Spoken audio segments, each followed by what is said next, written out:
to Ross Talk. If you don't know who I am, my name is Kawi Gonzalez. I am in 5th semester. You might see me a lot because I like to yell. I'm a class rep, and I'm just everywhere because I love Ross. Today I will be talking to you a little bit about something that I feel like a lot of people are not really aware of how it works, or that they can't even do it from the beginning, and that is externships. Also, if you've ever been to one of my Ross Talks, you know I'm in love with Prezi. It's like the best presentation app ever, so definitely check it out if you ever plan to use a presentation in the future. So that's me, cool. So if you've also been to my Ross Talks, you know that I love quotes. I love starting all my presentations with quotes because they can say a lot in different ways. So my first one for today is follow your passion, the rest will attend to itself. If I can do it, anybody can do it. It's possible and it's your turn. So go for it. It's never too late to become what you always wanted to be in the first place. I think a lot of people are very afraid of rejection, and they're scared of the word no. So I think this is a really good reminder to always go for it, no matter what the outcome you think will be. I know when I applied for my externship, the main thing that I was thinking about was, am I even fit to do this? Like, do I have the experience and the clinical skills to even put this into practice? And this is what externships are for. So you can put everything you've been learning from first semester all the way to 7th into practice and make sure that you did really nail it when you were in school. My second one is there's no reason to hold yourself back and say you can't do something in life unless you go for it and try to do it. So from now on, from this day forward, I want you to say to yourself, I can do it. Whether if it's an exam, whether if you're applying for something, whatever, a position as an officer, I don't care. Say you can do it. If you're even scared about applying for an externship, come to me and I will tell you, you can do it. And if you're not going to do it, I will sign you up. So definitely make sure, like, come up with little quotes and put them around your room to kind of just remind yourself why you're here. So, again, people are always like, what's the difference between an externship and an internship? And I literally said to the first time, I don't know. I just have to Google it. But no, when I started my externship, I really wanted to make sure I knew the difference. So an externship is similar to an apprenticeship or internship. It is typically a training program offered by educational institutions and private businesses that give students brief practical experiences in their field of study. So that is the difference. Brief. Which here at Ross, unfortunately, because we are an accelerated program, that's pretty much the only opportunity we have while we're on island, just doing brief things. So in a second, I'm so sorry, I'm running out of breath. In a second, I'll tell you the 5 steps on how to become an extern genius, as I like to call it.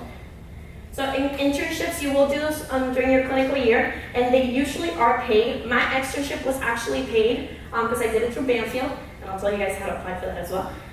So why do an externship? They basically say that if an externship is considered an opportunity for students to gain insight and knowledge in a particular career field of interest. It gives you first-hand on a day-to-day work basis. Prior to Ross, I admit it gladly, I did not have that many clinical experience. I was mostly Sioux medicine, research, things like that. I had never really worked at a practice. I was a volunteer. So for me, this was so important to make sure that this is what I wanted to do for the rest of my life. Some people can't stand 9 to 5s all day. It's just, for some people, it's just not possible. So this is a great opportunity for you to put that into practice and make sure that this is what you want. So are externships important? Yes! That sounded so tragic, I'm so sorry. Yes, they are. Yes, man says it. Jim Carrey says it. They are super important. They give you valuable experience. They give you skills. They give you job opportunities. Because once I finished my externship with my Banfield, they literally said to me, as soon as you're done with clinical year, come back. So it's a great opportunity for you to start dipping your little foot in the water, you know, making sure you like where you want to work. It's so awkward. And then just making sure that this is what you want to do. So this is like a little blurb thing from the Association of Avian Veterinarians. And I really love these things because they kind of point out the main words that everybody picked the most. So most important is a valuable experience. So knowledge is like paint. It does no good until it is applied. So I can't even put into words how amazing it is when you go ahead and you diagnose your first case in an actual veterinary clinic from everything you've learned in ClinPath. ClinPath was possibly the most overwhelming class I've ever taken at Ross. But it doesn't beat the time where I was at Banfield and we were able to diagnose IMHA just by looking at a blood slide. Or if you look at an eye and you say, that's a cataract, 100%. Or if you look at an x-ray and you say, that's pulmonary edema. It can be anything like that. There's no better feeling than knowing that everything you've learned, all the tears that we've shed for the past 7 semesters are actually worth it. So this is where externships comes in. So your externship plan, you should always have a plan. I'm all about to-do lists. Checking off things gives me euphoria for some reason. I don't know why. But externship plan. Write down your goals for that semester break. What is it that you want to do? Do you want to learn about your clinicals? Do you want to practice surgery? Do you want to practice anesthesia if you're going into 5th semester? Whatever it may be. And then you think about these 5 questions. What type of externship do you want to do? Do you want to do small animal? Do you want to do large animal? Do you want to do exotics? Surgery? Some type of specialty? Doesn't matter. Where would you like to do it? A lot of people don't like going back home. So where do you want to go? Do you want to experience something new? Take this as a great opportunity to visit the world. That's a good one. What is my financial situation? This always comes into play. My externship, I did it in Tampa, Florida. You know me, I am actually from Miami, Florida, so that's 4 hours away. I had to stay in a hotel for 2 weeks. Saddest experience of my life, because I was all by myself. But I actually met a lot of cool people from my clinic, and that was a big financial strain on me, because I had to rent a car and pay for a hotel, so definitely take that stuff into consideration. What are the goals that I want to achieve through my externship, and what type of mentorship are you looking for? This, I believe, is one of the most important questions you can ask yourself. What type of doctor do you want to follow? Do you want a doctor that's going to be on you and make sure to take you to every single room, guide you through the way, or do you want a doctor that's going to let you figure it out all on your own? So those are things you really want to consider. So you answer your 5 questions. Now it's time to do your research. And most of the time, a lot of people don't even know where to start. But the main starter of everything is Google. So there are great resources out there for us as students. We have the RUSVM My Portal. I have pictures to show you how everything works. We have the avma.org, any website of certification. And by that I mean like Association of Veterinarians, Association of Avian Veterinarians, any type of board certified website will have a link that says either careers or externships that you can click at, and you can see every single doctor that's board certified in your state that accepts externs. So great place for you to check out. And club speakers. A lot of people don't use these to their advantage. The other day, Dr. Dennis Law came and spoke to us about the veterinary medicine career, and he literally in the middle of the lecture said, I always look for externs, so if you're interested, come and talk to me after the lecture. And I did, and he gives you his card if he wants for you to talk to him. So take advantage of all these people that come to the admin, because most of the time, 99% of the time, they're looking for Rossies to follow their steps. So this is my portal. If you go to clinical affairs, and then you go to internships, you can look at all of these. I don't know how this thing works, I'm sorry. But just look at all that. I know it says internships specifically for 7, but don't be afraid to actually contact any of them to ask if they accept externs. I know with Dr. Sanford and Dr. And Natalie Maluyer,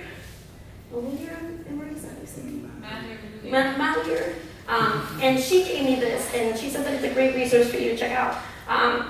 The other website is the AVMA website. If you go to Student Externship Locator, it splits it out for you by state, by type of practice that you want to do. And literally, it's all in your fingertips. Go find them. And the coolest part of all, which is going to get a little blocked off now, but you'll see it, is that the AVMA has a stipend program. So they'll pay for you to go to an externship. There are requirements. You need to be a SCADMA member. There are certain externships you have to do in order to receive this. But again, more money. Remember, finances are very important when planning your externship. So this is another opportunity for you to go ahead and do that. And if you're not a SCADMA member, check it out if you are, because PDF points help for everything. Guatemala, Costa Rica, all those things are considered activities that you can do outside of school, so definitely apply your PDF points for that. Cool. So now that you have done your research, it's time to apply. And this is the part people always freak out on, because they're like, oh, they're not going to take me. Well, no. Your initial communication is A, visit the website. Read up on it, do your research, see what the website says, and then contact them in person, unless the website says no. If the website says do not contact me, Don't be that human. Do not contact them. Give them their space. Introduce yourself and give your main facts, like what is your name? Where are you from? What semester are you in? What is it that you're looking forward to? So for example, I started mine with, hi, my name is Carla. My real name is Carla, if you didn't know that by now. Hi, my name is Carla. I am a 5th semester student at RUSVM University School of Veterinary Medicine. I'm very interested in applying for your externship because I'm really looking forward to gaining some more clinical skills for my 6th and 7th semester here in Iowa, and of course for the future. So that's kind of like a little preview of what you could write. Apply, and then follow up. I know from my externship, the main person of contact had a lot of trouble finding me a location because I was so, I wanted it, that's what I wanted. So I had to follow up with her. She told me, in 2 weeks I'll contact you. But 2 weeks passed and I hadn't heard from her. So I was like, oh my gosh, you forgot about me. No, all you gotta do is send an email saying, hey, I'm just following up with you because I haven't heard from you and I'm really, really interested in this internship. As long as you say it nice and to the point and professionally, you will be A-okay. So you get your externship, now you gotta go be awesome. I always love that. I have a quote on my window, not on my window, on my vanity mirror that says, go be great today. And I read it every single morning. So this is your, you can come up with your own, but this is your go be awesome thing. So now about my experience with Banfield. I love Banfield. I did it over the semester break of Christmas. Actually, me and a lot of my friends did it as well. We had a lot of fun. We each were in each of our locations, of course. But I learned a lot. As somebody who didn't have that much clinical experience, this for me was amazing. I got hands-on on everything you could possibly think of. It's actually performing a surgery. Because obviously I don't know how to do that. And that would just be weird. But I have some pictures. Oh, that's awesome. Well then, that's Cooper. Cooper was here for, I just have permission to post all these, just so you know, from their owners. This is Cooper. He's a lab. He was just there for a wellness plan. And that's also interesting because I learned how Banfield works and how it differs from a private business. And that was very important to me because Banfield comes here every single semester and they love Rossi's. They love us. They want us. So I was like, okay, if I can potentially work for Banfield, I want to know what it's like before I even jump in. So this was a great insight of how their corporate practice ran.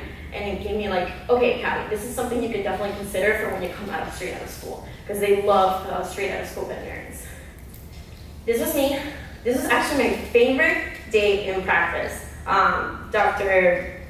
Murthala. There was 4 doctors, and I followed all of them. Dr. Murthala and I actually did a cystostomy on this tiniest chihuahua I've ever seen in my life. And I legit said to him, I was like, how are we gonna do this? And he goes, just watch me. And we took out the biggest bladder stones I've ever seen in my life. It was like this big, and I was like, oh my God.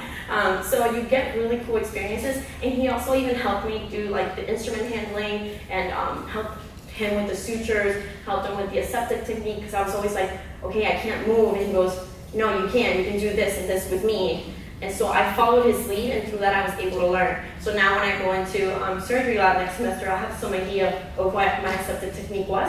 It also taught me that I really need to get stronger. We stood in the surgery for 2 hours, and my back was on fire. I was like, okay, I need to work out. So it definitely gives you more of an idea of how you should prepare for future times. This is my favorite. This was little olive oil. I love her name. And she had pancreatitis, but again, more beautiful patients that I met. I took a picture with every single dog possible. This one was a pretty big deal for me. So this was a slide that was left overnight at the clinic. And I came in 7:30 the next morning, and I was like, oh, I don't think this slide was read. It was negative up on the papers. Somebody, I guess, didn't really write the correct information. And I went and I was like, let me read it one more time just to make sure. And I read it, and I found this. So does anybody know what this is? Check-ins, yeah. Or what I like to call the booty worm? Is that what we call it? I'm not even sure right now. But I saw it, and I automatically called Dr. Kren, and I was like, Dr. Kren, this Doberman has flatworms. And he was like, very good job. And I've never felt so accomplished in my life. Let me tell you, I was like, thank you, Dr. Ketson. And then the next one, it was my first ever heartworm positive test. So I had, again, no clinical experience, so I've never seen a snap test prior to this. Obviously in school I did, but like not in real life.